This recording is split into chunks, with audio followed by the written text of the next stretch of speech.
à toutes et à tous pour ce brunch radical sur les élections municipales. C'est notre deuxième brunch sur le sujet cette année pour réfléchir sur ce qui s'est passé au moment de ces élections qui se sont tenues les 15 et 22 mars dernier. Au précédent brunch, nous avions échangé avec deux candidates écologistes au municipal, Anna Bicouloulou et Émilie Ducourant, qui avaient partagé leurs expériences et leur analyse des campagnes auxquelles elles avaient participé. Cette semaine avec Sandrine Rousseau, qui est députée écologiste de Paris. Nous revenons sur ces élections pour analyser les résultats au niveau national et envisager des perspectives à construire pour la gauche. Donc moi, je me présente, je m'appelle Frédéric Rebel, je suis adhérente écologiste en Seine-Saint-Denis à Bobigny et membre de Radicalement Vôtre. Ce brunch radical est donc organisé par notre collectif Radicalement Vôtre, qui est un collectif écoféministe, antiraciste, décolonial, accroissant, et qui fait partie, qui est au sein du parti Les Écologistes. Pour commencer, j'ai une première question pour toi, Sandrine. C'est quelle est l'analyse que tu portes sur ces élections municipales et quelles sont les dynamiques qui se sont dégagées selon toi au niveau national? Bah déjà, beaucoup de seum après ces élections municipales, beaucoup de seum parce que je trouve que c'est un mandat qui va être long, de 7 ans, et c'est un mandat qu'on a raté, vraiment. Et il y avait, à mon avis, pas de fatalité à ce qu'on le rate comme ça. Et donc, enfin, j'ai du mal à m'en remettre, surtout que là, pour présenter mon livre, je fais un peu le tour de France. Et cette semaine, j'étais à Nice. Et, et à Nice, c'est Ciotti qui a gagné. Je rappelle que les écologistes ne se sont pas désistés, ce qui a permis à Ciotti de gagner. Et j'ai changé avec des collectifs et notamment un lieu d'archives, de culture LGBT, queer d'une manière générale, et un lieu d'histoire. Et, et en fait, les tenants de ce lieu, qui est un lieu très important de culture à Nice, c'est le dernier qui reste, me disaient que, ben, en fait, ils avaient très peur et 7 ans, c'est très long pour tenir dans la résistance. Donc voilà, moi, je garde un seum de ces municipales déjà. Et si on regarde un peu objectivement les facteurs qui ont conduit à ce résultat assez désastreux, pour moi, il y en a plusieurs. Alors, évidemment, on fera un échange après pour savoir quelle est votre analyse à vous. Mais pour moi, il y a plusieurs facteurs. Le premier des facteurs, c'est quand même qu'on est dans une forme d'écolo-bashing. Ça, je pense qu'on ne peut pas trop éviter cette analyse-là. On est dans un recul des questions écologistes. Bon, voilà, ça c'est national. Si vous regardez ce qui se passe à l'Assemblée nationale, si vous regardez ce qui se passe au Sénat, l'Europe, enfin, en fait, sur toutes les instances, il y a un recul assez massif et surtout très très inquiétant de l'écologie. Donc je pense qu'on s'est inscrit là-dedans.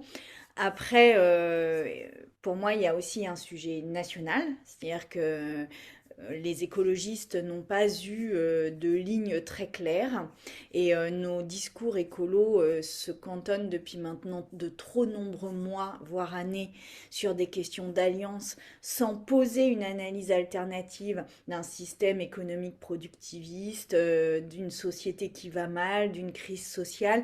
Et en fait, quand j'entends enfin, moi, pardon, je vais le dire comme ça, mais j'aimerais qu'on me dise quelles sont les trois mesures que portent les écologistes aujourd'hui. Je suis certaine que personne n'est en mesure de répondre à cette question véritablement. Ou quelle ligne, même sans parler de mesures, quelle ligne portent les écologistes aujourd'hui. Je suis bien convaincue que ce serait très très difficile de répondre à cette question.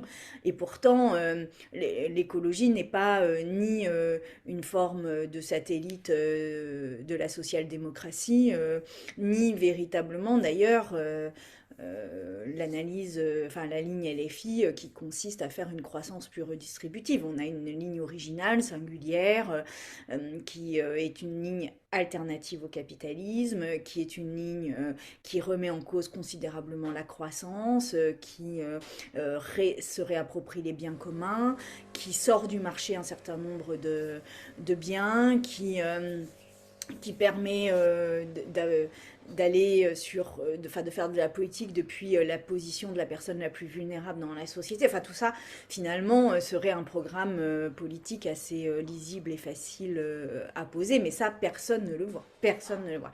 Et je pense qu'au plan national, on s'est vraiment embourbé, enfermé, enlisé est finalement perdu dans la primaire, l'alliance, et machin il est méchant, et truc il est pas bien, etc. Et en fait, je crois vraiment que c'est une erreur totale. Après, c'est une erreur totale parce que ça n'a pas permis aux maires sortants de s'en sortir. Après, sur les maires sortants, je voudrais quand même aussi dire que pour moi, il est aussi flagrant que ce sont les femmes hein, qui ont été plus en difficulté en sortie des mairies, que certes, il y a Pierre Urmic qui lui aussi a perdu la mairie, mais finalement ça s'est joué à très peu. En plus, il y a eu un candidat de droite qui s'est retiré dans des conditions un peu bizarres. Donc bon, il y a Pierre Urmic sur Bordeaux, mais sinon c'est Besançon, c'est Anne Vigneault, c'est Strasbourg, c'est Jeanne Berzéguian, c'est Poitiers, c'est Léonore Monconduit.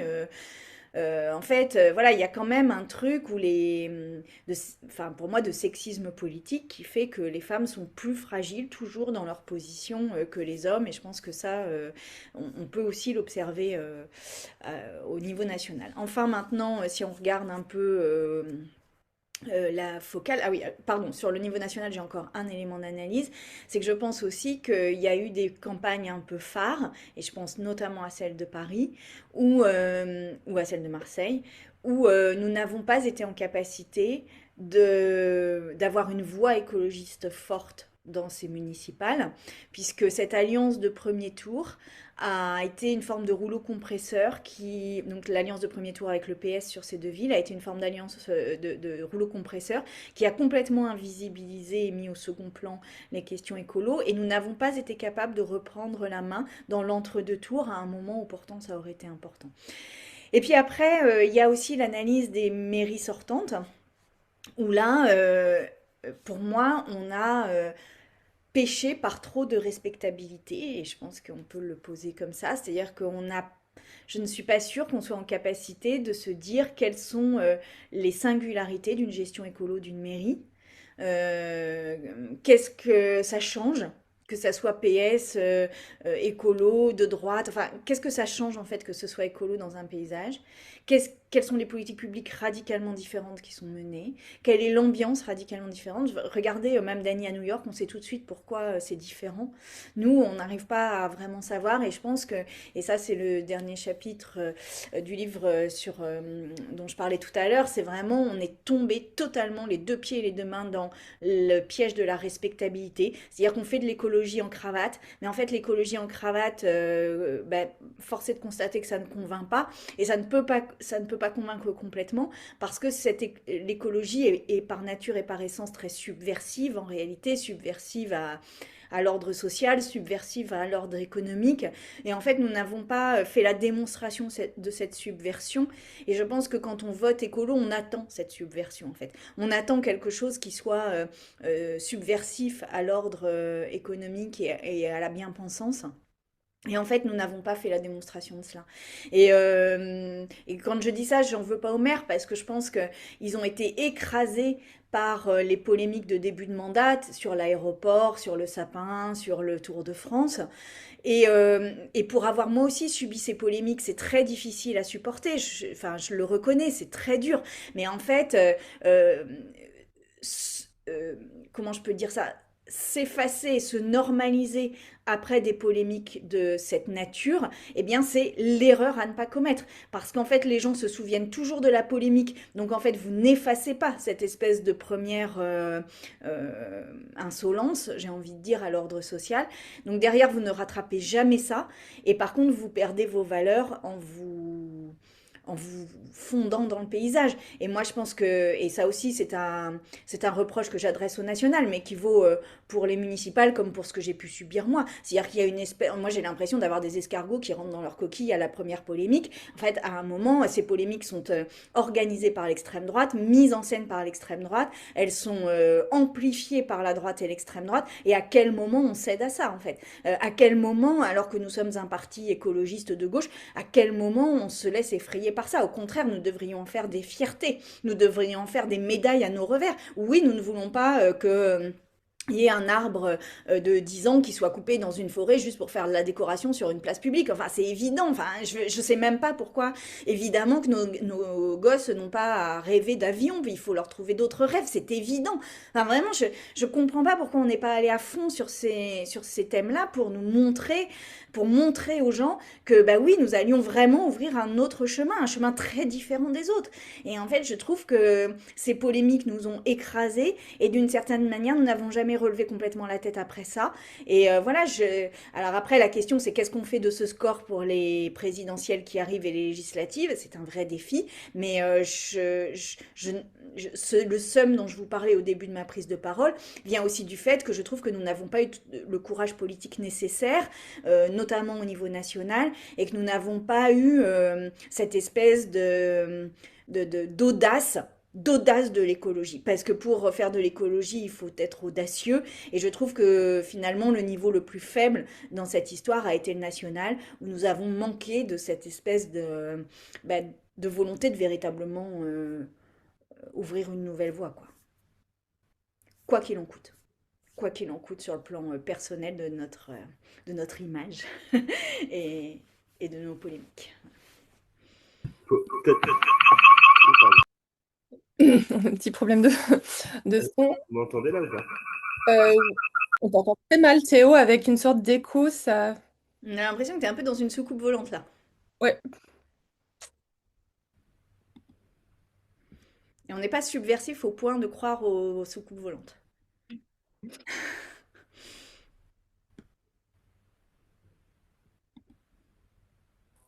Est-ce que c'est mieux? Oui. là, Voilà, j'ai atterri pour aller dans la continuité de la question de Frédéric. Toi, en fait, tu vois comment, si on regarde un peu le temps long, bah, ce que disent un peu ces municipales qui arrivent après les européennes sur un peu la place des écologistes à gauche. Qu'on voit quand même qu'il y a 2020, on était à la sortie d'européenne 2019 où l'écologie était une force motrice assez importante à gauche. Et bah, après cette nouvelle séquence, donc on a eu présidentielle, européenne et municipale, qu'est-ce que tu peux en dire, toi? Ah bah, moi, je pense que c'est un gâchis et un ravage, en fait. C'est un saccage même. Euh, Aux européennes, on nous avait proposé la tête de liste parce que nous étions en situation de leadership. Enfin, faut se rappeler, hein, on nous proposait la tête de liste d'une liste d'union. On proposait que Marie Toussaint soit la tête de liste d'une liste d'union. On a dit non, non, non, parce que c'est notre élection à nous, on ne le fait pas. On a dit les forceurs, on a dit... Et à la fin, on se retrouve à être la cinquième roue de la social-démocratie. Mais quelle chute, quoi. Quelle chute. Et ça s'est fait étape par étape. Et ça s'est fait... Mais moi, j'ai une analyse même un peu plus trash. Hein, c'est que je pense qu'en fait, on a une direction actuelle de l'écologie qui ne pense que appareil et qui a presque peur d'une victoire en réalité. Qui a presque peur d'une victoire dans les urnes parce que ça leur ferait perdre le contrôle. Et ça, c'est dramatique. Au moment où l'écologie, au moment où la planète s'enflamme, au moment où il y a un El Niño massif qui se prépare, au moment où il y a 7 limites planétaires qui sont dépassées, il ne faut pas avoir peur de gagner en fait.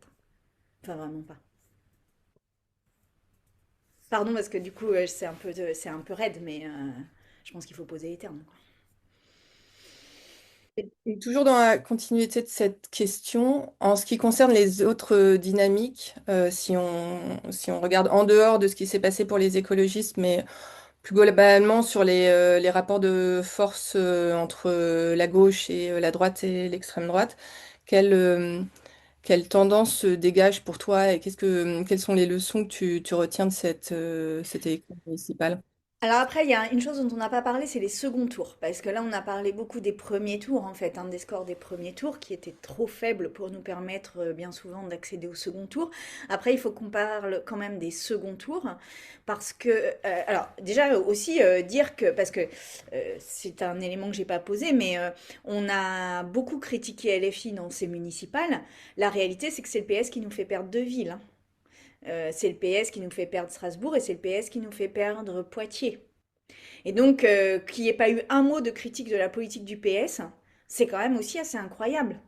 C'est-à-dire qu'en fait, on se concentre sur LFI, on crie avec les loups sur LFI, mais en fait, on ne regarde pas du tout la responsabilité historique du PS dans notre défaite. Parce que si on avait gagné Poitiers et Strasbourg, ça n'aurait pas été du tout la même musique. Pas du tout, du tout. Et je trouve que cette espèce de double standard euh, m'interroge beaucoup. Pourquoi? Pourquoi on pardonne tout, on passe tout à un des partenaires, et pourquoi de l'autre côté on ne passe jamais rien, quoi? Et en fait, vraiment, je me pose la question. C'est-à-dire, est-ce que c'est parce qu'on est plus d'accord au fond avec le PS qu'avec LFI? Est-ce qu'on est plus d'accord avec ceux qui font la 69 qu'avec ceux qui sont sur la rupture d'avec un système de croissance? En fait, enfin, pour moi, ça pose une question fondamentale.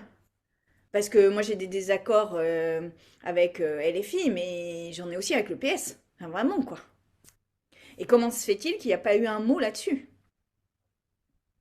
Donc, voilà, je m'interroge et je pense que la réponse, c'est s'il n'y a pas eu ce mot, c'est parce qu'on voulait que le PS vienne dans la primaire. Mais en fait, on ne joue pas l'élection d'après dans l'élection d'avant. On joue une élection et on jouera l'autre élection après. Et on a joué la participation du PS à la primaire lors des municipales. Et ça, c'est pas possible. Ça, c'est une erreur politique. Mais comme était une erreur politique, le fait de ne pas vouloir être tête de liste d'une liste d'union au moment des européennes, ça, c'était une erreur politique. Y compris d'ailleurs sur les questions d'antisémitisme de LFI, parce que si on avait été tête de liste d'une liste d'union, on aurait pu être en capacité de dire stop, on arrête ça en fait, et on porte autre chose. Et en fait, voilà, je pense qu'on a loupé un coche historique. Historique, c'est une erreur historique qu'on a fait à ce moment-là.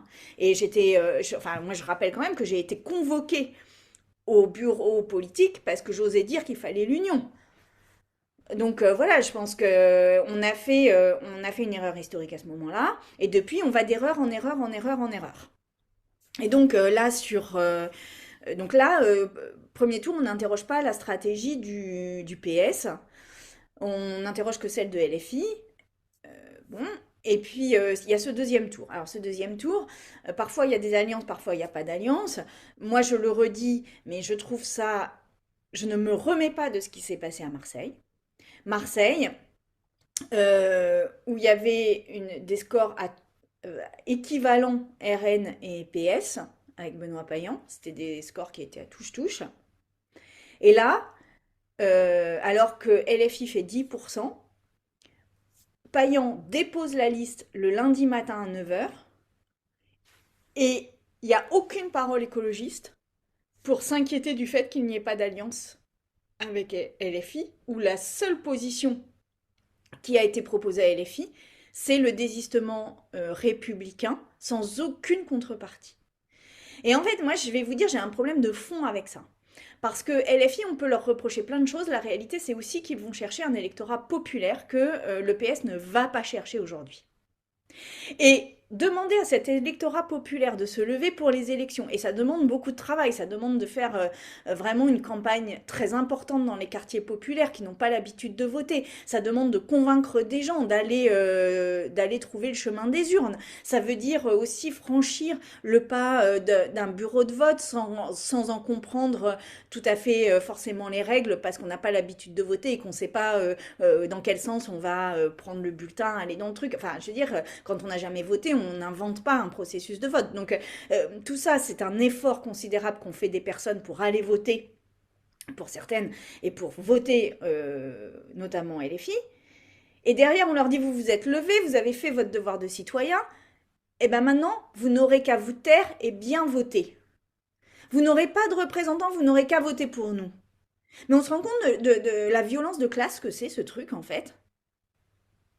Et moi je suis très très en colère de ce qui s'est passé à Marseille. Mais vraiment, vraiment. Parce que moi je fais pas de la politique pour ça. Je fais pas de la politique pour de la violence de classe comme ça. Et oui, ils peuvent nous énerver. Ils peuvent être trop brutaux. Ils peuvent nous vexer. Il n'y a pas de problème. LFI ils font que ça toute la journée, ils nous vexent. Enfin, la vexation, vraiment, c'est pas une oppression en fait. Et les personnes qui viennent pour voter LFI sont souvent des gens qui sont victimes d'oppression. Et donc, à quel moment on leur dit juste de se taire? C'est violent. C'est violent pour la démocratie et c'est violent pour notre récit républicain. Et donc, moi, je ne suis pas d'accord avec ça. Et je ne suis pas contente non plus qu'aucun des écologistes n'ait ouvert sa bouche là-dessus. J'ai été la seule à le faire. Mais je dis des écologistes locaux qui sans doute étaient en grande difficulté pour pouvoir ouvrir leur bouche. Je le comprends ça. Mais les écologistes nationaux, ils étaient où? Ils étaient où pour dénoncer ça? Et donc, bah, heureusement, Sébastien, comment il s'appelle Delogu a retiré sa candidature, sa liste, et il a fait le job. Mais s'il ne l'avait pas fait... Et en fait, moi j'en ai marre qu'on demande toujours aux électeurs de gauche d'être plus raisonnables que leur leader. Donc voilà, ça aurait été mon petit coup de gueule sur Marseille, mais je pourrais en dire autant sur Lyon, sur Paris, hein. Paris qui n'ait pas eu un coup de fil à Chikirou. Je veux dire, on aurait pu faire un geste quand même. On l'a appelé le dernier jour. Et personne n'a parlé de ça non plus. Bon, et puis après, il y a eu tous les autres deuxièmes tours. Et tous les autres deuxièmes tours, et d'ailleurs, alors, Lyon, parlons de Lyon. Pour moi, Lyon, c'est... En fait, il dit dès avant le vote du premier tour qu'il fera alliance avec LFI, donc tout le monde sait. Et en fait, il fait alliance, et ça se passe bien, et il regagne. Alors que Grégory Doucet s'est pris quand même 6 mois de sondage où il était très loin derrière. Et Grégory Doucet, pour moi, c'est celui qui est le moins rentré dans la respectabilité dont je parlais tout à l'heure. C'est-à-dire qu'il a gardé une forme de singularité sa manière d'être politiquement. Et en fait, ce truc d'être honnête sur le deuxième tour, de dire bah, je vais le faire, voilà, et voilà ce qui va se passer, bah, ça, à mon avis, ça lui a permis de gagner. Donc après, tous les autres deuxièmes tours, il y a eu plusieurs configurations. Mais globalement, quand il y a eu une alliance avec LFI dans les deux tours, bah, les gens n'ont pas complètement compris pourquoi il y avait cette alliance alors qu'on s'était tapé dessus, qu'on avait dit jamais, plus jamais LFI, etc. Et ce qui se passe, c'est que si vous regardez vraiment l'addition des voix entre le premier et le deuxième tour, quand il y a une alliance avec LFI, il y a une addition des voix. En général, on perd quand même quelques centaines de voix, 500, 600 voix, qui peuvent être importantes, hein. Mais donc on perd un peu, pas beaucoup, mais on perd un tout petit peu. Mais globalement, quand même, l'addition se fait. Mais surtout, ce qui se passe, c'est l'énorme mobilisation du camp de droite. C'est-à-dire qu'en fait, vous regardez les scores de la droite face à des alliances complètes d'entre deux tours, et là, il y a une surmobilisation des électeurs conservateurs qui font barrage à la gauche, en fait. Et là, on est passé vraiment dans une autre séquence politique, pour moi, où il y a un véritable barrage à la gauche. Et donc, pour moi, ça signe l'échec des deux gauches irréconciliables.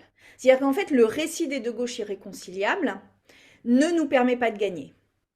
Ça ne nous permet pas de récolter suffisamment de voix dans l'entre-deux tours. Ça ne nous permet pas surtout de faire un bond dans l'addition des voix dans l'entre-deux tours et donc de dépasser la surmobilisation de la droite. Et moi, si j'ai une leçon à tirer de ces municipales, c'est vraiment qu'il faut arrêter maintenant et de manière très urgente avec les gauches irréconciliables. Mais c'est exactement l'inverse de ce qu'on fait actuellement.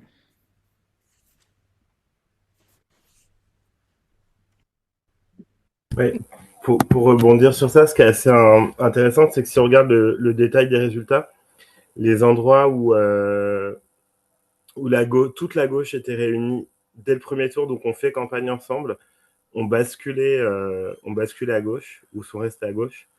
On a par exemple la ville du Tampon à La Réunion qui était à droite depuis 1945. Donc c'est quand même intéressant de voir que quand on est sur un autre récit que les gauches irréconciliables, ça marche. Ensuite, le récit des gauches irréconciliables, il a aussi permis voilà, de taper sur LFI, y compris dans les analyses de résultats. Or, en fait, ce qu'on regarde, c'est que, en fait, qu'il y ait LFI ou pas, y compris dans des villes où il n'y avait pas LFI au second tour, il y a quand même cette surmobilisation de la droite au second tour. Donc ça doit nous interroger. Ça montre que le rejet et la mobilisation, il est de toute la gauche.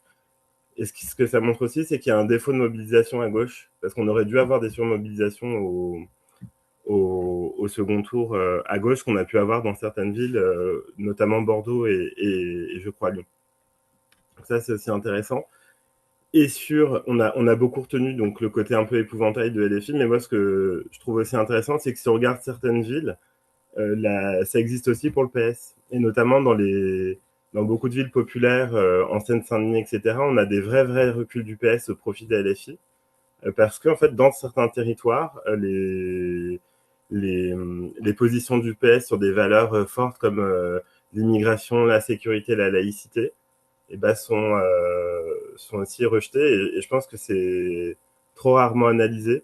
Et ça devrait vraiment nous inciter à, plutôt que d'aller pointer ce qui fait peur chez l'autre, en fait, de penser un peu plus globalement et dans le détail d'aller chercher nos complémentarités. C'est-à-dire certains territoires où LFI, ça passe moins que le PS. Donc, misons peut-être dans ces territoires plus sur le PS. Il y a certains territoires où LFI passe beaucoup plus que le PS ou les écologistes. Et voilà. Donc, en fait, ce qui est vraiment intéressant, c'est de regarder. Il y a les villes dans leurs détails, mais après, si on a une vision globale, on voit aussi qu'il y a des mouvements qui ne sont pas ceux qui ont été forcément commentés. Euh, et par exemple, on a beaucoup pris l'exemple de Toulouse où il y avait une tête de liste, etc. En fait, Toulouse, c'est assez intéressant parce que si on prend cette élection-là, donc il y a une démographie qui fait que comment il s'appelait le candidat LFI euh, a le Picmal a Hickman. a le meilleur nombre de voix des candidats de gauche, plus que le candidat écologiste d'il y a 6 ans et plus que le socialiste d'il y a 6 ans. Mais aussi, il a la mobilisation en face de droite qui est moins forte que la dernière fois. Donc, finalement, il est au moins, enfin, il n'est pas forcément beaucoup plus repoussoir qu'Antoine Maurice, qui était le candidat écologiste il y a 6 ans. Donc voilà, je pense qu'il y a un vrai truc à regarder sur les récits, regarder en précision comment les récits qui ont pu être faits par le PS et aussi par les écologistes ne sont pas forcément les bons.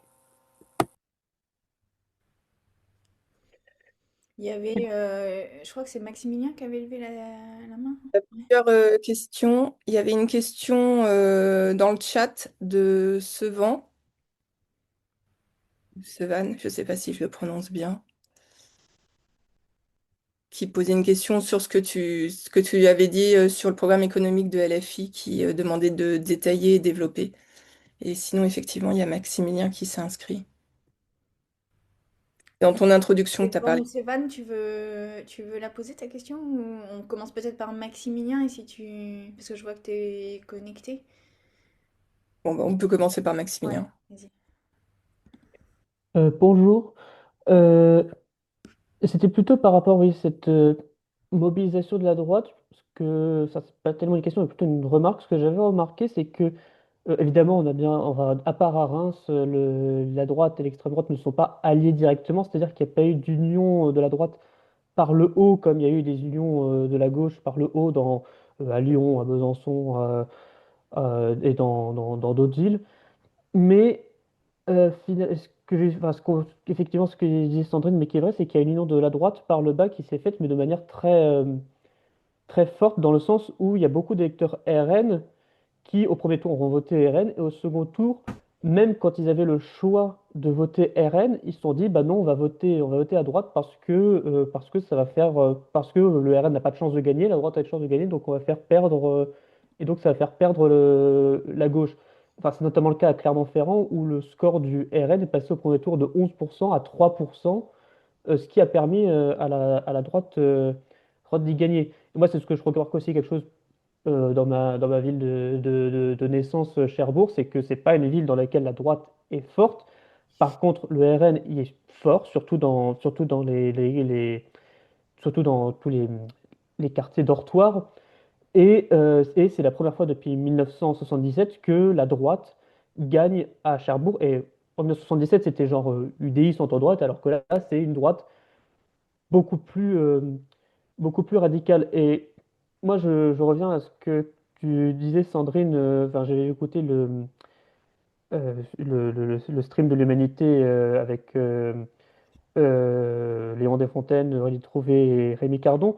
c'est que tu parlais de la question comment on transforme un 16, 18, 20% en 50,1%. Et moi, je pense que au-delà de l'union de la gauche, qui malheureusement aujourd'hui, je suis très pessimiste qu'elle sera au présidentiel, il faut peut-être essayer de travailler, au lieu de travailler l'union de la gauche par le haut, même si ce serait, même s'il faut, il faut y travailler, travailler aussi beaucoup l'union de la gauche par, euh, par le bas pour bien dire aux gens, bah, quand il y a un second tour droite contre gauche, que ce soit Mélenchon, Glucksmann, Ruffin, Tondelier ou je sais pas qui, il faut voter à gauche contre la droite. C'est ce que les électeurs du RN ont fait. Ils ont voté à droite contre la gauche, alors que nous, dans beaucoup de... à Toulouse, c'était 75% des électeurs du PS qui ont voté Picmal au second tour, à peu près. Ça n'a pas permis à Picmal de gagner, mais c'est le cas aussi à Brest. C'est le cas... Bon, Argentine, c'est une situation un peu spéciale, mais c'est le cas dans beaucoup de villes. Et genre, je pense que si on ne travaille pas ce genre d'union de la gauche par le bas, bah, présidentielle, en fait, même avec l'union de la gauche, on se retrouverait au second tour sans réserve de voix, puisqu'il n'y aura personne derrière pour voter pour nous, et, et on perd. Et, euh, et aussi, bah, je pense que ce qui a contribué à l'union de la droite par le bas, c'est le fait que Retailleau, surtout, il n'a même pas il a même pas essayé de faire d'alliance avec le RN, c'est juste qu'il a dit mon ennemi c'est la gauche, mon ennemi c'est machin. Et il a même pas parlé du RN. Et finalement, peut-être que, comme tu le dis, le fait de se taper constamment les uns sur les autres, bah, ça fait que enfin, quand on se retrouve au second tour, un électeur PS se dira mais pourquoi j'irais voter pour LFI alors qu'ils ont fait que taper sur nous et vice-versa. Ah, mais ça, t'as raison sur le fait. Pardon, je reprends la parole, mais. Si, je pense que c'est peut-être plus simple si tu peux répondre. Ouais, je pense que tu as raison. C'est-à-dire qu'en fait, il y a le RN qui aujourd'hui se mobilise pour que la gauche ne passe pas. Et donc, c'est pour ça que je dis qu'aujourd'hui, il y a un barrage contre la gauche. Et ce que dit Théo est juste aussi, c'est qu'en fait, le PS est aussi repoussoir pour une partie de l'électorat de gauche. Et, et en fait, plus on alimentera les de gauche irréconciliables, plus chaque camp sera repoussoir pour une partie de l'électorat de l'autre. En fait, c'est vraiment le truc qu'on ne maîtrise plus. Une fois que c'est lancé là-dessus, on ne le maîtrise plus. Et en fait, si vous poussez la logique au bout, bah, vous faites une alliance avec Édouard Philippe dès le premier tour, en laissant de côté le RN et LFI. Et en fait, enfin, pour moi, c'est un renoncement politique, ça. C'est un renoncement sur nos ambitions et c'est un renoncement politique. Et du coup, je réponds à la question de Sévan sur le programme de LFI. Pour moi, le programme de LFI, c'est une relance keynésienne en partie dématérialisée. C'est-à-dire qu'en fait, ils misent davantage sur des biens immatériels pour ne pas augmenter l'empreinte écologique. Et ils sortent du marché certains biens comme l'eau, l'électricité, voilà. Mais en fait, ça reste une relance de la croissance. Et moi, je pense qu'on ne peut plus aller sur ces sujets, enfin, on ne peut plus se dire qu'une croissance dématérialisée écologiste existe. Donc voilà, c'est une différence. Moi, je pense que par exemple, quand on dit d'LFX et d'extrême gauche, en fait, enfin, je pense que je suis plus radicale qu'eux, d'une certaine manière, vraiment. Parce qu'une relance keynésienne dématérialisée, c'est finalement un programme de gauche assez classique en réalité. Hein. C'est pas quelque chose de- de- d'extrêmement révolutionnaire. Enfin voilà. Donc c'est pour ça que je dis que pour moi, il n'y a pas de.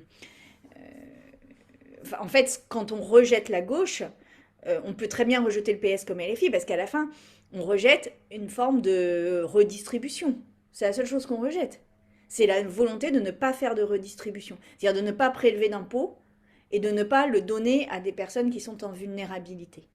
Et en fait, c'est ça qui est rejeté aujourd'hui par la droite et l'extrême droite. C'est pour ça qu'il y a une surmobilisation.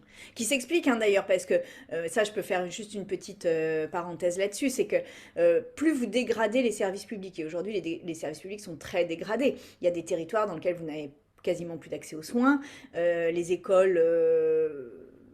la concurrence école privée, école publique fait que l'école publique est quand même en très grande difficulté. Bon, si vous regardez l'essentiel, mais on pourrait aussi parler de l'inspection du travail, on pourrait parler des mandataires judiciaires, enfin, peu importe en fait le service public que vous regardez, la justice. Bon. Et donc, comme ce service public se dégrade, vous payez un impôt normalement pour avoir ce service public aussi. C'est-à-dire vous payez un impôt pour faire de la redistribution, mais aussi pour avoir un service public de qualité. Et si vous ne pouvez plus mettre vos enfants dans l'école publique parce que vous avez peur pour eux et que vous les mettez dans l'école privée, bah évidemment que le consentement à l'impôt diminue parce que vous ne voyez pas pourquoi vous payez ces impôts. Et ces impôts que vous payez ne vous permettent pas de payer l'école privée que vous voudriez pour vos enfants. Donc je ne sais pas si je suis très claire, mais en fait, la déliquescence des services publics aujourd'hui diminue mécaniquement le consentement à l'impôt. Parce que pourquoi on payerait pour des choses qui ne fonctionnent pas? Et si on paye, on n'arrive pas à payer le privé dont on aurait besoin. Donc évidemment, et ça pour moi c'est vraiment les politiques libérales, et c'est en ça que moi je peux pas faire confiance complètement au PS non plus, parce que en fait je sais que pour eux il n'y a pas de différence enfin, sur la politique économique, ils iraient de toute façon sur une forme d'affaiblissement du service public parce que c'est un trop fort pourcentage du PIB, etc. Donc voilà, moi je pense vraiment que là, on est à la fin d'un modèle. C'est-à-dire, soit on réinvestit massivement dans un service public, y compris écologique, y compris de mobilité, soit on continue la politique libérale par la social-démocratie qui sera un petit peu moins dure, un petit peu moins sauvage que ce que fait le Renaissance aujourd'hui. Mais enfin, c'est pas ça qui va résoudre notre problème. Et par ailleurs, moi, je crois pas non plus qu'une croissance redistributive soit la solution. Donc en fait, c'est pour ça que l'écologie a vraiment quelque chose à expliquer. Je sais pas si on est majoritaire avec ça, je vous dis pas ça, mais en tous les cas, on a quelque chose à travailler d'un chemin, quoi. Et pour l'instant, on ne travaille pas du tout. Pardon, Merci. je suis un peu longue dans mes réponses, peut-être. Non, non, pas du tout. Je vais faire un petit point parité alternance dans les prises de parole pour les questions. Donc, si pour l'instant, là, il y a plutôt des hommes qui ont posé des questions, enfin, en dehors de moi qui suis animatrice. Donc, si des femmes ou des personnes non binaires veulent s'inscrire pour et lever la main pour poser des questions, bien sûr, vous serez prioritaire en l'état. Denis, je te passe la parole. Oui, est-ce que vous m'entendez? Oui. Oui. Oui, je veux juste donc, comme c'était dans l'invitation, dire très très rapidement ce que moi j'ai ressenti. Moi, j'étais conseiller municipal à Metz pour les Verts et on a dans l'opposition et on a largement perdu voilà, dans les grandes largeurs. Et je voulais, au-delà des questions d'appareil et de discussion entre LFI et le PS, parce que je trouve que, enfin, si on critique le national sur le fait qu'ils sont que dans ces questions-là, il ne faut pas que nous on le soit de notre côté aussi, c'est-à-dire que ça va être un ping-pong permanent et qui, à mon sens, est assez stérile. Et le constat, pour moi, il est dramatique pour l'écologie municipale. On s'est pris une claque monumentale. Et ça, c'est vraiment les Verts. C'est uniquement, je dirais, principalement les Verts. Donc, qu'on ait été en alliance avec le PS, qu'on ait été en alliance avec LFI, qu'on ait été tout seul, on a toujours perdu. Et donc, les questions d'alliance, quelque part, elles sont derrière pour moi. La question de fond, c'est pourquoi les Verts, l'écologie politique, dans voilà sa doctrine, on va dire. Est-ce qu'elle fonctionne? Est-ce qu'elle tient sur? Elle est capable de revenir d'un mandat sur l'autre? Et là, le constat, c'est que pas du tout. Du coup, je m'interroge vraiment sur notre logiciel. Moi, j'ai toujours été un écolo politique, voilà, plutôt anti-technique, on va dire, attaché à la démocratie, ce genre de choses. Toutes les références qu'on pouvait avoir, Jacques Ellul, ce genre de choses. Et là, aujourd'hui, je me dis, non, mais ça marche pas. En fait, ça prend pas du tout. Les classes populaires, les classes moyennes, il y a un rejet énorme. D'un côté, je pense par exemple aux zones à faible émission. Je pense que moi, j'ai été dans des interviews sur France Bleu dire non, mais il faut garder les zones à faible émission, mais il faut des conditions sociales, machin. Non, mais je crois que là, il faut arrêter, quoi. C'est juste que c'est des repoussoirs pour les classes populaires. Ça marche pas du tout. Faut à un moment donné, il faut trancher, dire est-ce qu'on veut une écologie politique qui s'adresse aux classes populaires et qui donc s'adresse à tout le monde, ou est-ce qu'on reste sur un positionnement qui aujourd'hui est extrêmement ambivalent et qui continue à vouloir aller un peu plus vers le centre dans des calculs politiques, la respectabilité dont tu parlais, voilà, ce genre de choses-là. Je pense que là, ça nous a mené année après année dans le mur, et au lieu d'avoir un discours qui arrive à contrecarrer celui de l'écologie punitive, on n'a fait que l'alimenter. On n'a pas réussi à avoir un discours fort qui soit opposé à ça. Par rapport aux mairies qui ont été donc écologistes pendant 6 ans, quelles mesures sociales sont ressorties de ces 6 ans suffisamment fortes pour contrecarrer le discours de l'écologie punitive? Et c'est là, je pense, sur le social, sur s'adresser aux classes populaires, qu'on a été complètement défaillant. Et je crains que, voilà, ça, pour moi, ça montre quand même quelque part que le logiciel de l'écologie politique, il est incomplet.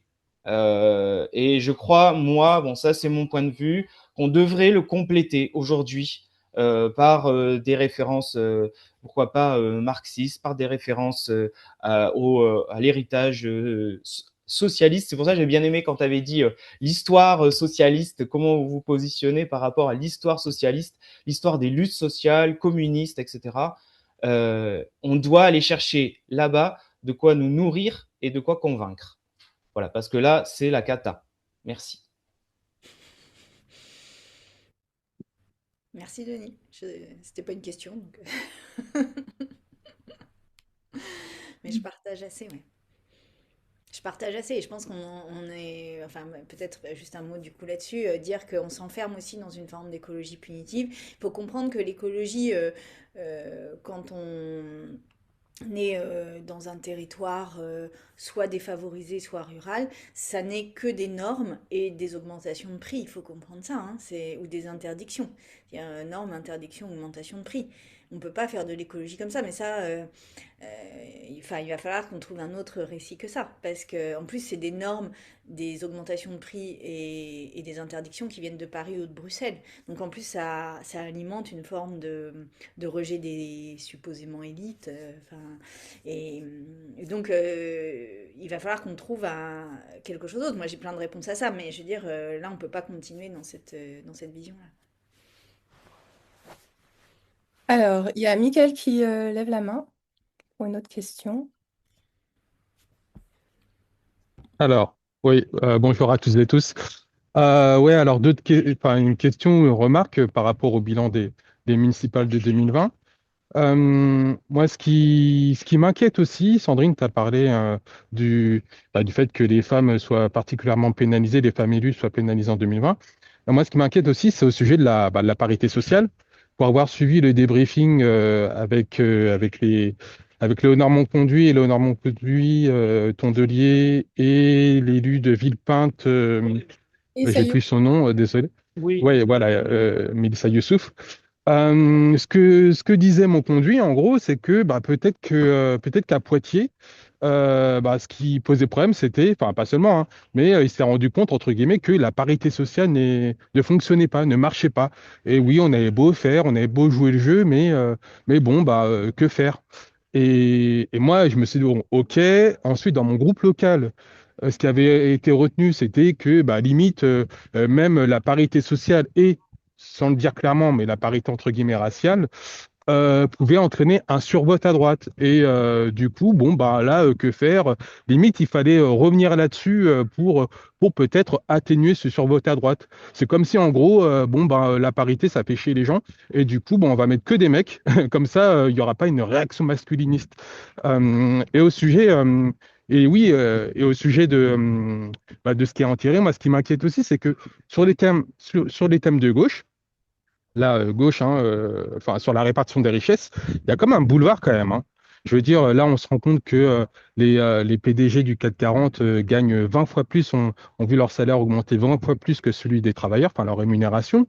Encore une fois, les inégalités n'ont jamais été aussi élevées, la pauvreté aussi, et on n'en fait rien, donc je ne comprends pas. Et dernière chose, pour éviter, euh, pour éviter un couplet à la Akhenaton dans Demain c'est loin, euh, moi, ce qui m'inquiète aussi, c'est l'image du parti. En 2020, les Verts, enfin ELV à l'époque, hein, c'était quasiment, en gros, c'était le seul parti qui n'était pas trop détesté. On était plutôt épargné par rapport à ça. Et maintenant, eh ben, enfin, c'est un parti aussi détesté que les autres. Et c'est vraiment problématique en la matière. Et bon, bah, avant, et je finis là-dessus, promis. Avant, quand je disais que j'étais écolo, bah, je le disais limite avec fierté, quoi. Je veux dire, je me disais, bon, ça va, je dis que je suis écolo dans ma belle famille, je dis pas que je suis les filles. Bon, ça va, ça effraie pas trop. Maintenant, bah, faut l'assumer, faut le porter. Alors, il n'y a pas de problème, hein, mais ça dit quand même quelque chose. Voilà. Merci, Mickaël. Dans le chat, j'ai mis le bilan, le premier volet du bilan du collectif Démocratiser la politique sur la parité sociale pour les municipales 2026. Ils ont fait aussi une carte interactive et je vous conseille de la regarder parce que même pour des mairies qui ont été remportées par la gauche, le bilan est très mauvais en fait. J'ai regardé à Bobigny sur un classement de A où c'est vert et F où c'est vraiment la couleur qu'ils ont fait. Bon, voilà. Et ben, on est eux, en fait. Ah, donc on n'a pas la parité sociale, même à Bobigny, remportée par les communistes. Pour répondre à Michael, je partage absolument ton analyse, mais je pense que ce que tu décris n'est que la conséquence d'une ligne politique non dite, qui est que nous irions chercher des électeurs écologistes sur le côté droit de l'écologie. C'est-à-dire sur une forme de centre un peu bontin qui serait effrayé par la parité sociale, par l'arrivée des classes populaires dans la politique, etc. Et pour moi, c'est la conséquence de ça. C'est-à-dire qu'en fait, si vous allez chercher de l'électeur à droite, bah, vous faites des listes dans lesquelles cet électeur de droite peut se retrouver d'une certaine manière. Évidemment, quand je dis ça, je caricature un peu, mais vous comprenez ce que je veux dire. Alors que pour moi, et c'est l'erreur sur les paniques morales dont je vous parlais sur le sapin et le Tour de France, etc. C'est que pour moi, il faut plutôt aller chercher des gens qui aujourd'hui ne se mobilisent pas, qui aujourd'hui regardent la politique de loin, qui sont un peu désespérés, mais qui pourraient se mobiliser si vraiment nous incarnions un espoir. Enfin, c'est un tout petit échantillon, et pardon de le poser comme ça, mais à Nice, par exemple, dans la librairie, mais dans toutes les librairies où je vais, il y a un monde incroyable de gens qui me disent mais moi je ne vote plus, mais si c'était votre ligne qui était dans le débat politique, je voterais. Et en fait, alors c'est pas, je dis pas ça pour ma ligne, je dis ça pour si nous avions une ligne un peu à la manière des Verts anglais, c'est-à-dire une ligne vraiment qui assume une différence, qui assume une rupture, qui assume une bifurcation, vous l'appelez comme vous voulez, qui assume de faire venir à la politique des gens qui n'y ont pas spontanément leur place, qui assument de faire venir à la politique des gens plus radicaux, qui obligent aussi, y compris dans des positions de gestion, à avoir des politiques ambitieuses. Parce qu'en fait, pourquoi on ne fait pas venir aussi des militants radicaux? Parce qu'au-delà des personnes, des citoyens lambda qui ne votent pas, il y a aussi des membres des associations. On ne fait pas venir les membres des associations les plus radicales parce qu'on a peur qu'ils nous empêchent ensuite de gouverner. Mais au contraire, leur exigence sera notre réussite. C'est-à-dire c'est parce qu'ils seront dans nos exécutifs que on ne lâchera rien sur le fond et sur les valeurs. Parce que c'est très dur quand on est en situation de pouvoir. Moi, je peux vous le dire à l'Assemblée. Franchement, c'est très très dur de tenir une position radicale. Objectivement, ça l'est.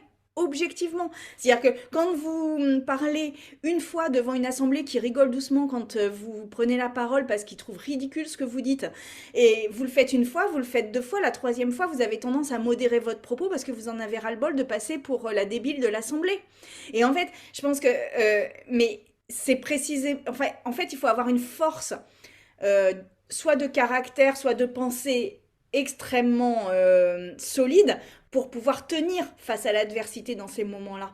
Et en fait, si vous avez dans vos exécutifs des gens qui vous rappellent que les classes populaires, c'est pas juste on leur fait un chèque de temps en temps, mais que c'est une vraie politique, c'est un vrai objectif politique de faire en sorte que la politique soit faite pour eux, la politique politicienne, mais aussi les politiques publiques soient faites pour eux, eh bien, si vous avez des gens qui vous rappellent ça, en fait, vous êtes beaucoup plus à l'aise pour mener ces politiques.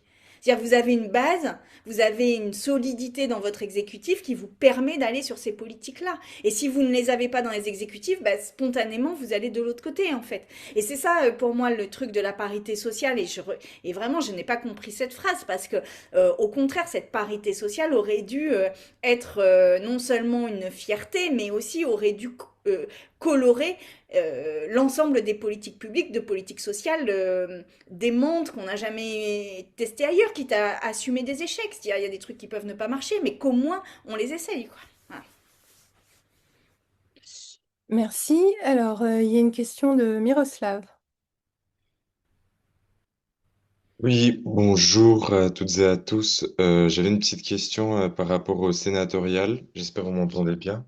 Mhm. Euh, Parce que si je me trompe pas, les villes qu'on a perdues chez les écologistes, c'est les villes en plus Ouais. qui ont les élections sénatoriales bientôt. Mhm. Et donc ma question, est-ce que c'est à quel point ça va être dramatique les sénatoriales? Et en plus que les écologistes tenaient fort au Sénat, c'était Mélanie Vogel, si je me trompe pas, qui a proposé de constitutionnaliser le droit à l'avortement.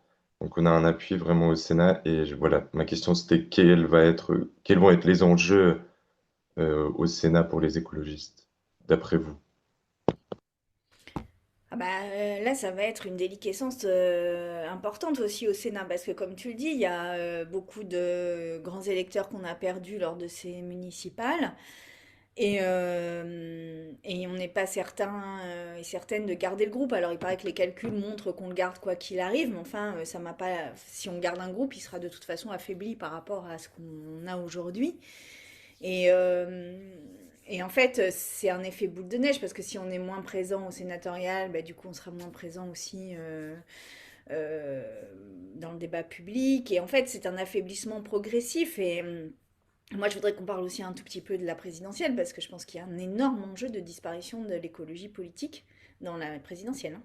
Il y a un énorme enjeu de fin de l'écologie politique dans la présidentielle. Donc il faut aussi qu'on en parle, parce que c'est la conséquence, quoi.